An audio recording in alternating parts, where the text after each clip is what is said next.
Buonasera a tutti, ben ritrovati a questa quarta puntata del Tè con i missionari. Siamo più o meno a metà strada e oggi vogliamo toccare una tematica che tra l'altro mi sta molto a cuore, che è il tema degli ammalati. No? Gesù, il nostro maestro, come se avete seguito anche il libretto della Quaresima, abbiamo così riportato alcune riflessioni, è molto legato al tema della sofferenza, come dire, dell'uomo in generale, ma in particolare la sua attenzione è sempre e spesso dedicata agli ammalati che gli stanno a cuore. Il suo contributo pastorale, se possiamo definirlo così, lo riporta sempre e sono così menzionati tantissimi episodi di Gesù che guarisce gli ammalati e comunque non ha solo un aspetto di guarigione, ma proprio di vicinanza vera e propria. Per entrare dentro questo tema e renderlo concreto nella nostra vita di tutti i giorni, e anche questo è missione, perché la missione non vuol dire solo partire, andare, come dire, in altre terre. La missione, prima di tutto, è essere missione, viverla nelle nostre case, nelle nostre vite di tutti i giorni. Abbiamo invitato quest'oggi Gian Antonio Dei Tos, il dottor Gian Antonio, che è anche responsabile della pastorale sanitaria, come si chiama? Pastorale Della salute. della salute, scusa, come sono confusa per i vari ruoli che tu hai, della salute della nostra diocesi di Vittorio Veneto. Quindi ciao Gian Antonio, benvenuto Saluto a qui tutti. nel nostro salottino e quindi contenti. Abbiamo il nostro tè, facciamo un brindisino con il nostro tè che è un po' il nostro simbolo, no? Ma anche di vicinanza e che dà anche il senso un po' di casa, perché questa vuole essere proprio una chiacchierata. Allora, raccontaci di te, come sei arrivato a fare il responsabile della pastorale della salute, cosa ti ha portato poi a fare questo? Un po' presentati anche, raccontaci Sì, chi sei, cosa fai. io sono un medico che da un paio di anni ormai ha raggiunto l'età della pensione, fortunatamente. E quando ho appunto smesso di lavorare come dipendente pubblico, Sua Eccellenza mi ha chiesto la disponibilità a dare una mano in diocesi per organizzare la pastorale della salute.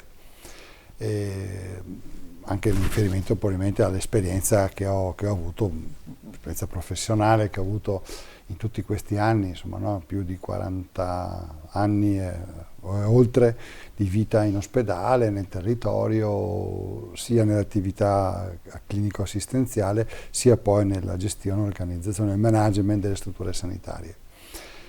E dopo aver così chiesto ad alcuni amici un'opinione sul tema, tutti mi hanno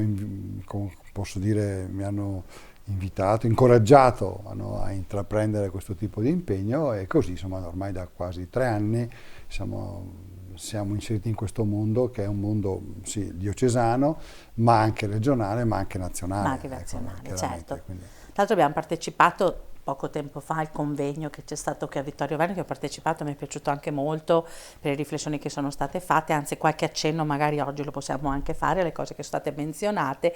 Allora, di che cosa si occupa la pastorale della salute in particolar modo?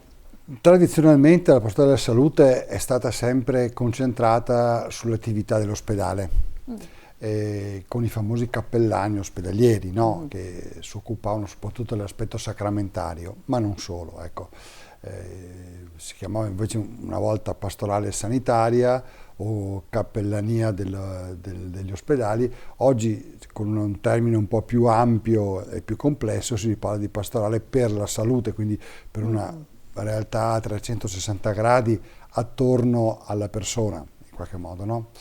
E quindi non è più solo in qualche modo la dimensione strettamente sacramentaria, ma è un farsi carico di tutta la complessità di una vita che incontra il tema della fragilità, della vulnerabilità, della sofferenza, della malattia, in una prospettiva anche di fede, no? Come dicevi giustamente all'inizio, il Vangelo è costellato di episodi in cui Gesù incontra gli ammalati, no? Nel corpo e nello spirito, se ne fa carico e in qualche modo guarisce e porta speranza e vita in tante situazioni di fragilità e anche di emarginazione, perché poi le due cose sono sempre andate spesso insieme, no?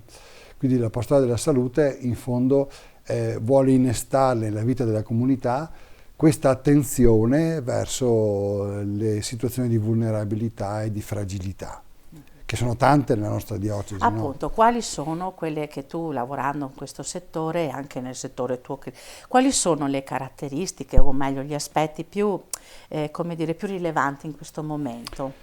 Beh, intanto il fatto che la malattia è purtroppo, ahimè, è sempre più diffusa, è sempre più di lunga durata, mentre in qualche modo nel passato la malattia, quando colpiva una persona, in genere portava o alla guarigione o, ahimè, alla morte in breve tempo. Oggi, grazie alle tecnologie che abbiamo a disposizione, la chirurgia, i farmaci, insomma, tutti quei presidi medici che oggi, in qualche modo, modernamente la sanità può mettere in campo, la malattia a volte guarisce, ma a volte non guarisce, si cronicizza e in qualche modo una persona si trova a dover convivere per molto tempo, anche per anni a volte, con la propria malattia, cambiando completamente quella che è poi la realtà e l'esperienza del malato.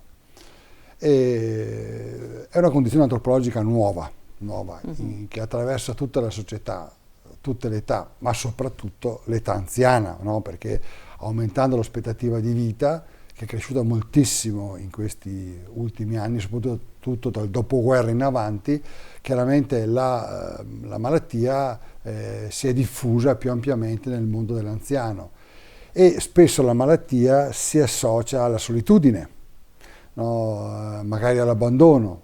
E allora la fatica che dovremmo fare dentro le nostre comunità è quella di recuperare questa dimensione di prossimità, di vicinanza a chi si trova in questo tipo di condizione. Ecco, le famiglie sono in qualche modo molto colpite da questo problema. Pensate che in fondo nel nostro paese una famiglia su due ha il problema della gestione di un anziano.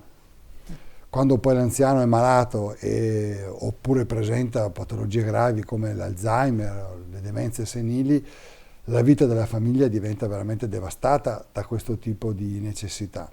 E pensate che oggi, anche oggi, nonostante tutto l'impegno che l'area sociale, l'area sanitaria profonde nel mondo dell'assistenza, in realtà la maggior parte, circa il 65% delle risorse di assistenza calano o pesano, gravano sulla famiglia.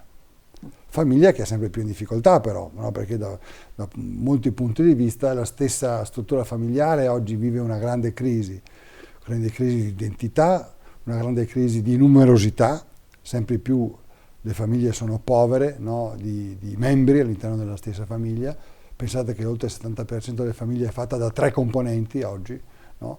Sempre meno figli si fanno, quindi anche le future generazioni sono in qualche modo una realtà che diventerà sempre più complessa e difficile e in questo contesto, diciamo, la comunità cristiana sente il dovere di farsi presente, di darsi in qualche modo una dimensione missionaria, no? Per venire incontro a tutte queste situazioni di difficoltà e di solitudine che in qualche modo diffusamente sono presenti nella nostra realtà parrocchiale. Perfetto, grazie, perché già questo è un bel inquadramento, voglio dire molto interessante perché ci aiuta un po' a capire il quadro dentro il quale, il contesto sociale dentro il quale stiamo vivendo tutti, no? Quindi importantissimo questo. E ora veniamo proprio a questo che tu hai detto adesso, cioè come la comunità cristiana è chiamata a muoversi in questo contesto. Abbiamo parlato di uscire, di andare verso, no? Allora siamo in un contesto in cui non possiamo, anche comunità cristiana, aspettarci più che le persone, portatrici tra l'altro di grande sofferenza in alcuni casi, arrivino. È importante che, come dire, il movimento sia verso le persone. Questo è un messaggio che Papa Francesco, insomma, ci ha invitato a percorrere e a vivere già con Evangelii Gaudium, ed è proprio la dimensione missionaria che ci caratterizza, quindi quello dello spingerci verso le persone, nel senso che la riflessione è non è sufficiente vivere la nostra fede all'interno dei contesti ecclesiali di chiesa, è doveroso, importante, fondamentale viverlo nelle relazioni di tutti i giorni. E quindi in questo senso vorrei che ci raccontassi un po', anche se in realtà ci abbiamo lavorato un po' insieme, questo progetto legato, no, al tema della prossimità, da dove nasce e che cosa vuole, come vuole aiutare, diciamo, la comunità cristiana attraverso un passo concreto, no, verso queste persone, le persone in difficoltà. Beh, innanzitutto parte da una constatazione, che il tema della fragilità, o meglio della vulnerabilità, è ampiamente diffuso nelle nostre comunità e spesso anche non conosciuto. Le persone, in qualche modo, le famiglie in crisi, in difficoltà, gli anziani, i malati, i disabili, nelle varie forme di disabilità, sono numerosi. E non sempre la comunità è consapevole di queste fatiche che vivono all'interno del proprio territorio. Allora, il primo punto è riuscire a censire queste situazioni, a conoscere queste situazioni. Una volta conosciute queste realtà, è come farsene carico, e questo è un po' l'aspetto più complesso e più difficile da questo punto di vista. Spesso viviamo nell'anonimato, spesso non conosciamo neanche i nostri vicini nei nostri contesti territoriali. Allora lo sforzo è quello di interpretare quello che, come prima accennavi, Papa Francesco continua a dirci, no? Di essere una Chiesa che esce, una Chiesa in uscita, una Chiesa missionaria, no? E la Pastorale della Salute è proprio l'esempio più calzante di cosa sia la Chiesa in uscita, cioè una comunità che vuole essere sanante, no? Capace quindi di portare speranza e fede, no? E su sostegno umano alle situazioni di difficoltà e di grave fragilità. Come si può fare per fare questo? Allora, innanzitutto, chiaramente tutti i progetti corrono con le gambe delle persone e quindi con le disponibilità che dentro la comunità le persone possono manifestare per partecipare a un percorso di crescita umana, innanzitutto di formazione e poi di servizio. Per cui si è pensato all'interno della pastorale ordinaria delle nostre comunità di immaginare un percorso che sia in parte formativo e poi in parte però operativo, successivamente operativo, che coinvolga una serie di figure che sono presenti nelle nostre comunità. La figura a cui pensiamo, diciamo, più spesso sono per esempio i ministri straordinari della comunione. In alcune comunità si sono creati anche i ministri della consolazione cosiddetti, no? Cioè queste figure, queste persone che hanno fanno il grande servizio di andare nelle case, lì dove si manifesta in maniera più evidente il tema della fragilità, della solitudine, e di portare l'Eucarestia. Ma noi sappiamo che con l'Eucarestia entra anche la possibilità del dialogo, dell'incontro, dell'ascolto, della confidenza, del sostegno, del conforto. Allora noi immaginiamo che questo, chiamiamolo esercito di persone volontarie, questi portatori di speranza, possano creare una grande rete dentro le nostre comunità, nella diocesi, di sostegno e di supporto alle persone. Da una parte siano delle sentinelle dei nostri parroci, no? Un concetto che già in qualche modo Don Vittorino, il nostro fondatore della Caritas, aveva sostenuto anche già negli anni '80, no? Quello di farsi carico di essere in qualche modo persone attente, sentinelle attente alle situazioni di fragilità. E dall'altra poi creare questa rete di supporto e di sostegno, dicevamo, che coinvolge sicuramente i ministri della straordinaria della comunione, ma anche i diaconi, per esempio, no? Da questo punto di vista, no? Volontari in generale. Gli operatori della Caritas che già operano con le persone. Perfetto, e infatti il progetto nasce in collaborazione con Caritas, con il centro missionario, con l'ufficio liturgico, in modo trasversale, non è un'operazione di un ufficio. Infatti io dico sempre, la pastorale della salute non è un affare di un ufficio diocesano, è una questione che riguarda la comunità. No? La comunità è la comunità sanante, dove si fa presente lo spirito che in qualche modo solleva, aiuta, conforta, ispira. Ecco. Quindi l'impegno è di una Chiesa che si sente di rispondere a questo bisogno di ascolto, di umanizzazione, no? Di vicinanza, di amicizia e di amore verso quelli che in qualche modo vivono queste esperienze di sofferenza e di fatica di vivere. È interessante, allora, questo percorso è già iniziato, questa prima fase di formazione è già iniziata, se non ricordo male nel mese di ottobre, vero? L'abbiamo qua.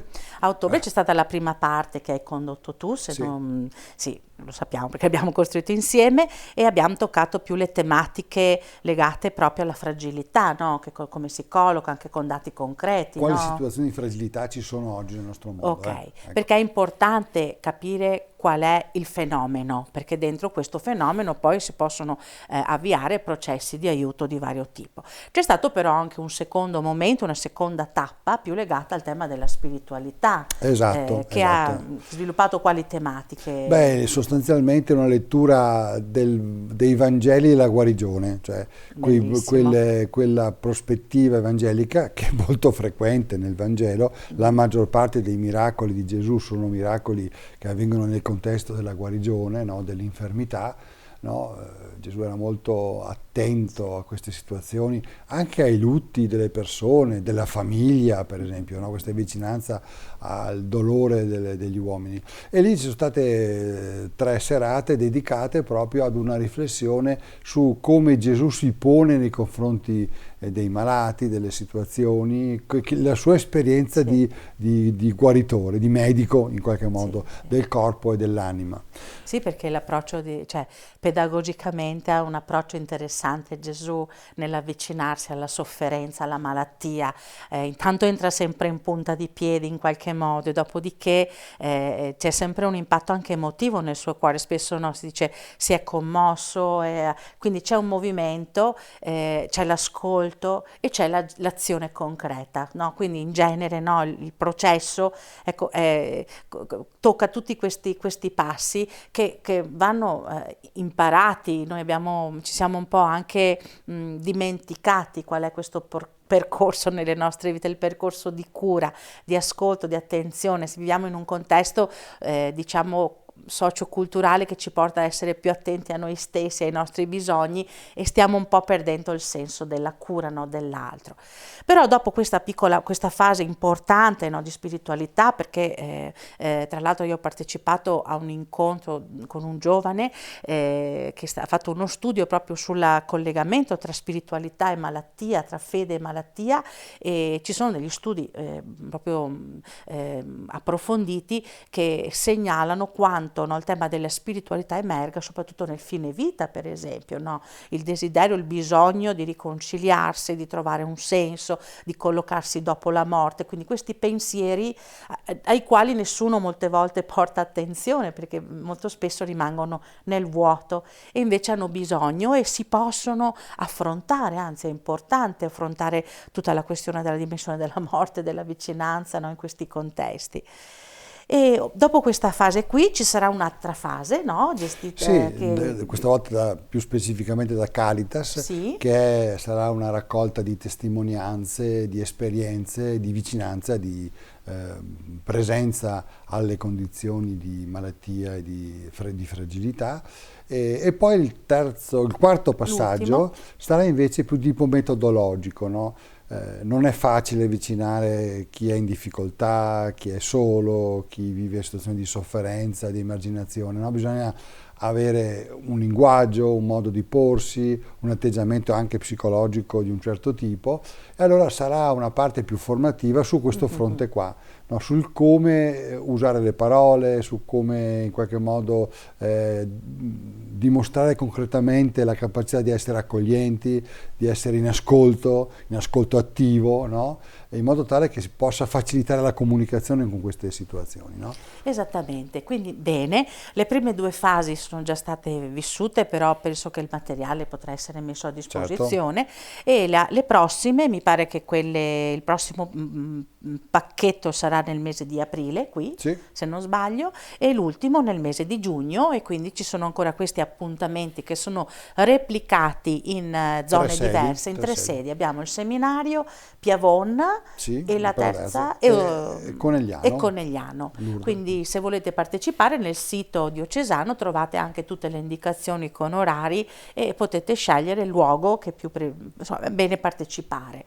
Io direi che questo progetto è molto interessante perché può coinvolgere tutti coloro che vogliono, no, Certo, interessarsi. anzi, certo. È bello perché prevede la possibilità che ciascun cristiano possa veramente essere partecipe alla vita della comunità e questo favorisce la crescita di una rete di relazioni che quindi non diventerà solo tra gli ammalati o per gli ammalati, ma può essere anche una rete di comunità che solleva, sostiene, diciamo, la vita di tutta la comunità cristiana, perché nell'accudimento dell'altro alla fine, no, noi accudiamo anche noi stessi, no, nella relazione con l'altro c'è sempre un atto, Certo. come dire, di dono reciproco, per cui tu immagino anche lavorando nel mondo della medicina e sempre a contatto Certo. con persone, immagino, no, che tu hai storie belle di persone a cui pensi di aver dato, ma che in realtà è più quello che hai ricevuto da loro.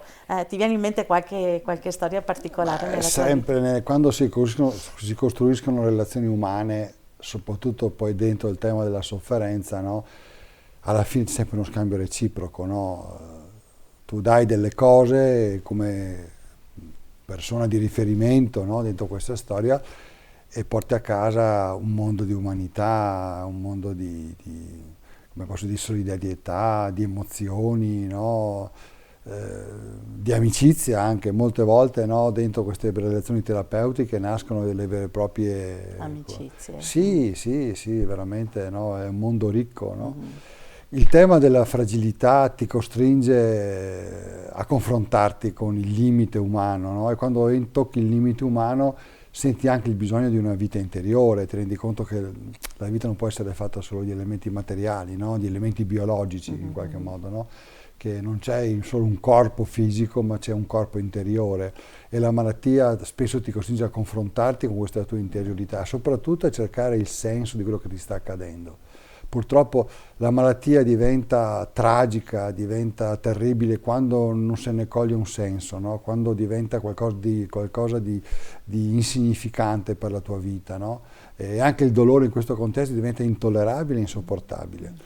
La fatica di chi è vicino a queste dimensioni di fragilità è quella di aiutare le persone a fare un percorso di significato, di ricerca del perché, ecco, che è la grande domanda che tutti poi si pongono quando vivono il tema della malattia e della vulnerabilità.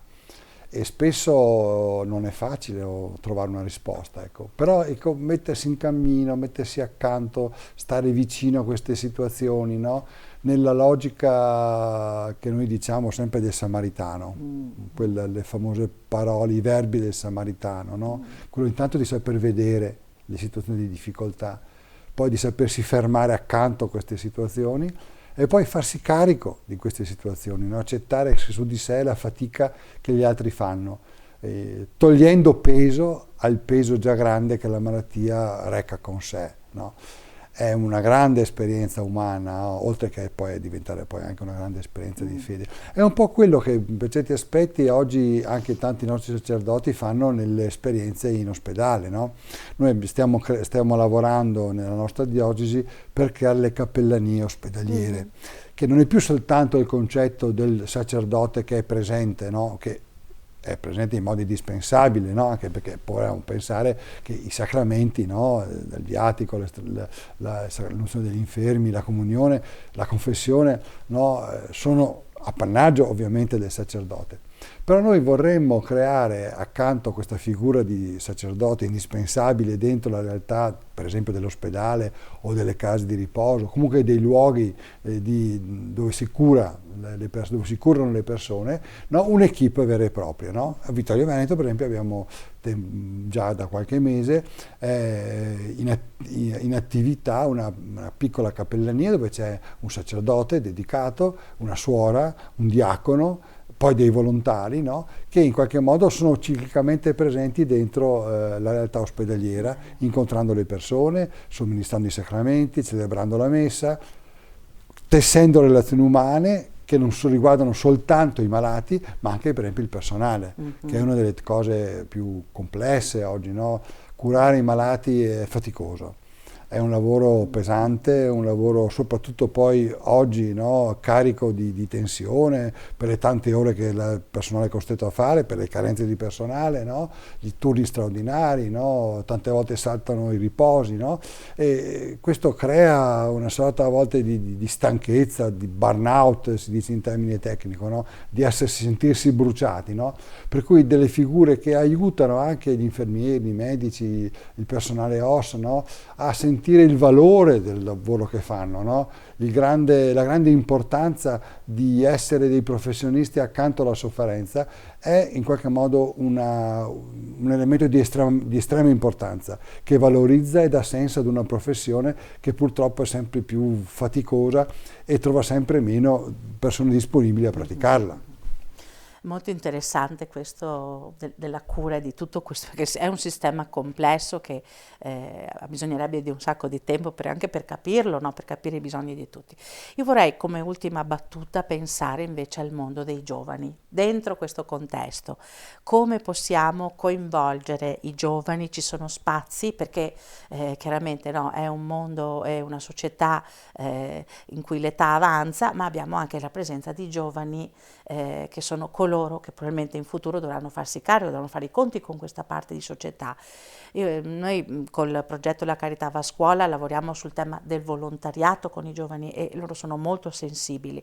Allora, rispetto a questo specifico, c'è uno spazio che possiamo dedicare ai giovani, come coinvolgerli, perché è importante anche questo aspetto, immagino, no? Certo, beh, innanzitutto dobbiamo anche dire che purtroppo negli ultimi anni, diciamo, il tema della sofferenza è stato oscurato dentro il mondo giovanile, no? Mm-hmm. Il mondo giovanile in qualche modo è tempestato da messaggi, da stimoli che vanno in direzioni opposte rispetto alla sensibilità verso la fatica di vivere, nonostante la condizione giovanile non nasconda, anzi a volte manifesti sintomi di difficoltà di vita, di carenza di senso, no? Di fatica di vivere vera e propria. Credo che per esempio quelle fasi di aggressività, quegli episodi di aggressività che noi oggi vediamo nelle grandi città, ma non solo, anche nelle nostre piccole città, siano probabilmente espressione di questo disagio giovanile, no? E quindi c'è innanzitutto un mondo giovanile che ha bisogno di essere curato, di essere in qualche modo di cui dobbiamo farcene carico. E dall'altra è chiaro che anche il mondo giovanile deve confrontarsi col tema della malattia e della morte, no? Nonostante a volte si cerchi di tenere lontano i giovani da questa realtà. Però io ho visto sempre quando ho avuto occasione di incontrare giovani a scuola o in varie situazioni, no? E dove abbiamo parlato della fatica di vivere oppure di un senso del morire, ho sempre trovato grande interesse da parte dei ragazzi, no? E credo che questi ragazzi che noi oggi, che vivono nel nostro tempo, abbiano un cuore grande, no? Che sappia sicuramente, se intercettato, imparare a dare risposte alle varie fatiche del nostro tempo. In questo senso sarebbe utile, per esempio, aiutare i giovani a entrare in veri e propri momenti di servizio in questo tipo di realtà. Benissimo. Ecco, per esempio a livello nazionale c'è un progetto dell'Ufficio Nazionale per la Pastoral della Salute che si chiama I Camici Gialli, in cui si formano dei ragazzi, dei giovani, dai 18 anni in su chiaramente, no? Ad entrare negli ospedali, a fare delle esperienze di stage dentro gli ospedali accanto al personale sanitario e a farsi carico delle situazioni di cronicità che sono dentro gli ospedali. E in genere sono ragazzi che traggono grande beneficio da questi campi scuola, diciamo, da questo punto di vista. L'idea è di poter portare anche nei nostri giovani a livello diocesano delle esperienze di questo tipo, che peraltro nella nostra diocesi già sono state anche realizzate e fatte, no? Se penso anche alle esperienze che il seminario ha fatto a Sarmeula, per esempio, sì, no? In alcuni centri dove ci sono gravi ragazzi o persone disabili, eccetera, eccetera, no?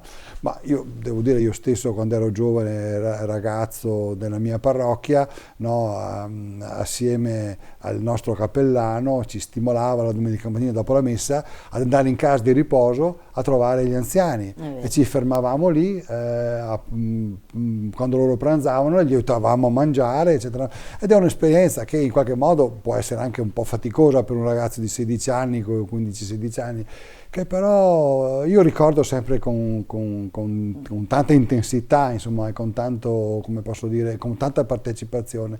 E non escludo che per esempio abbia influenzato poi la mia scelta di fare il medico da questo punto di vista. Potrebbe essere interessante. Ecco, pensare che i nostri ragazzi possano avere una funzione di servizio in queste situazioni presenti, magari accompagnati, sostenuti chiaramente dagli adulti, certo, però sicuramente potrebbe essere di grande formazione per loro.